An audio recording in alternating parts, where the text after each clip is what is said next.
Salut tout le monde, c'est Simon, je vous retrouve pour la Ligue Europa Conférence de cette semaine. Bon, là, je vais pas vous dire que les barrages, ils sont ultra, ultra, ultra durs. Niveau plus qu'homogène, hein, c'est des équipes tout en bois, donc qui va vraiment gagner?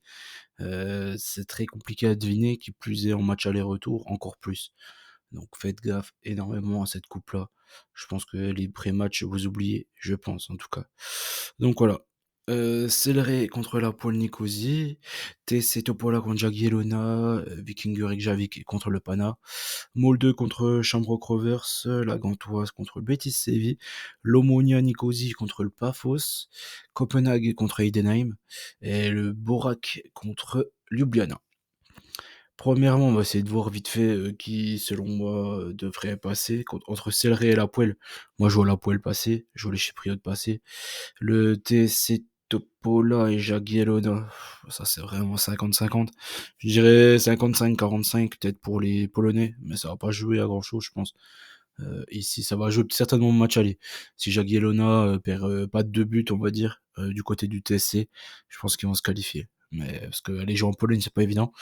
Donc ouais, je partirais sur ça. En plus, TSC Topola, ils ont pas été, enfin, ça fait plusieurs années, ils sont quand même vraiment mauvais, hein. On les voit souvent en Ligue Europa Conférence, Ligue Europa, tout ça.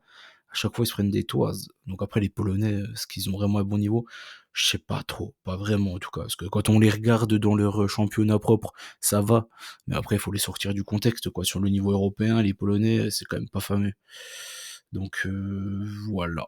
À part le Legia Varsovie, sinon, franchement, Lech Poznan de temps à autre, mais en vrai, Jagiellona, pas terrible. Reykjavik contre le Pana. Clairement, le Pana devrait passer, surtout que Reykjavik, ils sont en froid polaire, donc ils n'ont pas joué depuis X temps. J'ai vu que la Coupe de la Ligue, elle avait repris là.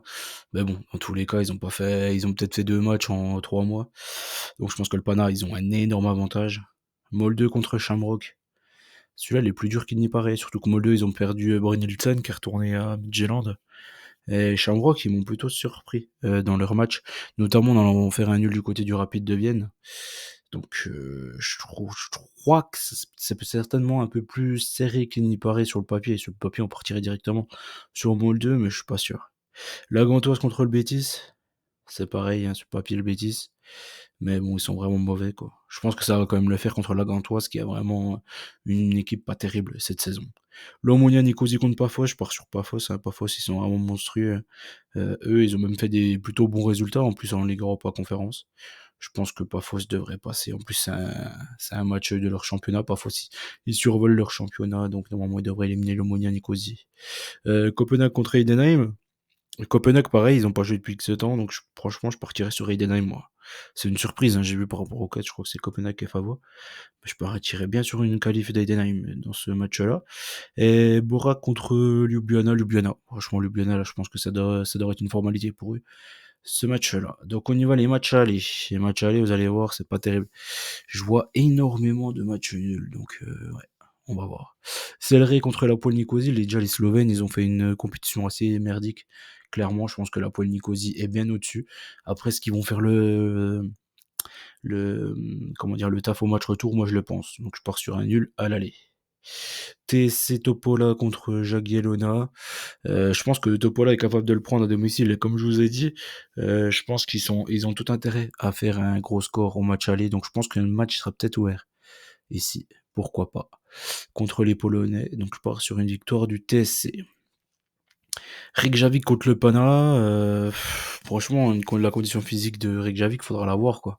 Je suis pas sûr qu'ils tiendront. Après, c'est compliqué. Moi, je les ai vus jouer contre le Cercle de Bruges.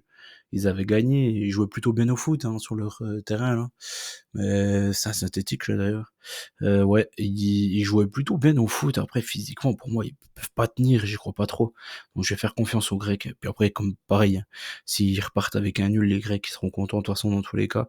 Au retour, ils feront la différence, je pense, devant leur public de fous furieux, là. Donc, je pars sur une victoire. Déjà même à l'aller du Pana. Molde contre le Shamrock. Les Irlandais sont pas si mauvais. Mais j'ai quand même fait confiance aux Norvégiens, même si, voilà, comme je l'ai dit, ils ont perdu Brynildsen. Ils ont encore Eriksen, là. Ouais, ça peut peut-être faire le taf. Ça peut peut-être faire le taf à la maison. Après, à l'extérieur, ça sera peut-être plus compliqué à voir. Dans tous les cas, ça va être un match, serré. Je vois pas un gros écart. Comme vous voyez, je vois zéro gros écart, de toute façon. Les matchs allés, j'ai mis zéro gros écart, dans les 8 matchs. La Gantoise contre le Betis, je suis parti sur un nul. Pourquoi? Parce que le Betis, vous savez, moi, c'est ma bête noire. Même si là, dernièrement, je commence à un peu les bien les manier, on va dire. Ils ont encore, mené 2-0 ce week-end, ils ont perdu 3-2 du côté du Celta. La Gantoise, ils enchaînent les matchs nuls et je pense qu'ils sont capables de tenir un petit nul contre ce Betis-là. Ce Betis qui voudra peut-être, pourquoi pas, faire la différence à la maison et au moins repartir avec un nul du côté de la Gantoise. Je pense qu'ils en sont amplement capables. L'Omonia contre le Paphos, le petit duel, de chypriote. Pareil, je me dis que Paphos, ils peuvent faire le taf à la maison. Après, franchement, Paphos, ils sont quand même pas mal, hein. Je serais pas surpris qu'ils gagnent déjà là-bas. Parfois, je les ai vus souvent jouer, hein, Paphos, et j'aime plutôt bien. L'Omonia Nicosie, moins. Ouais, je suis parti sur un nul, encore une fois, 0-0 entre ces deux équipes. Je me dis que ça peut arranger Paphos et pourquoi pas aussi l'Omonia au final, hein, parce que ils sont capables de marquer un but au match retour dans les ultimes secondes contre Paphos et faire un hold-up et se qualifier. Donc au final, ça peut arranger tout le monde, le nul à l'aller. Copenhague contre Heidenheim. Je suis reparti une nouvelle fois sur un match nul. Un but partout ici. Je me dis que Copenhague, déjà, la cote, elle me plaît pas. Pour moi, c'est du 50-50. Et je comprends pas pourquoi Heidenheim est... Ok, ils font une mauvaise compétition de Bundesliga, il y a pas de problème. Là-dessus, il y a aucun doute. Moi, Ligue Europa Conférence, ça va, quoi. Les résultats sont plutôt cohérents. Et Copenhague, ils ont fait quand même quelques surprises, hein. Ils ont fait des contre-performances contre des équipes auxquelles on s'y attendait pas. Donc je me dis que Heidenheim, c'est quand même un niveau au-dessus de certaines équipes qui ont tapé Copenhague. Donc je pars sur ça. Je me dis qu'ils peuvent faire un nul du côté du Danemark. Après, en soi, ça reste des matchs en bois, la Ligue Europa Conférence, hein. Clairement, il n'y a aucun bon match dans ceux-là. Il faudra attendre les huitièmes. Et là, le retour de Chelsea. Voilà, peut-être. Chelsea, franchement, s'il la gagne pas, ça serait vraiment dramatique. Vraiment, s'il gagne pas cette site compétition, c'est vraiment, vraiment, vraiment dramatique. Borac contre Ljubljana pour terminer. J'ai repris un énième match nul. 4-5 matchs nuls en 8 matchs. Tout ça pour dire que c'est totalement indécis. Tout ça pour dire ne jouez pas beaucoup sur cette compétition. Tout ça pourquoi pas certainement choper peut-être un live, un petit over en live s'il y a une contre-performance d'une équipe à domicile qui devant son public va être obligé de forcer son destin et d'égaliser, on va dire.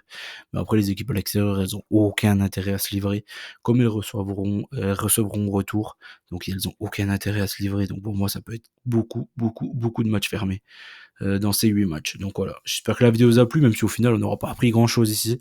Et je vous dis à très vite, hein. Bonne chance à tous, n'oubliez pas qu'on gagne, on perd ensemble, et je vous dis à très vite, ciao l'équipe.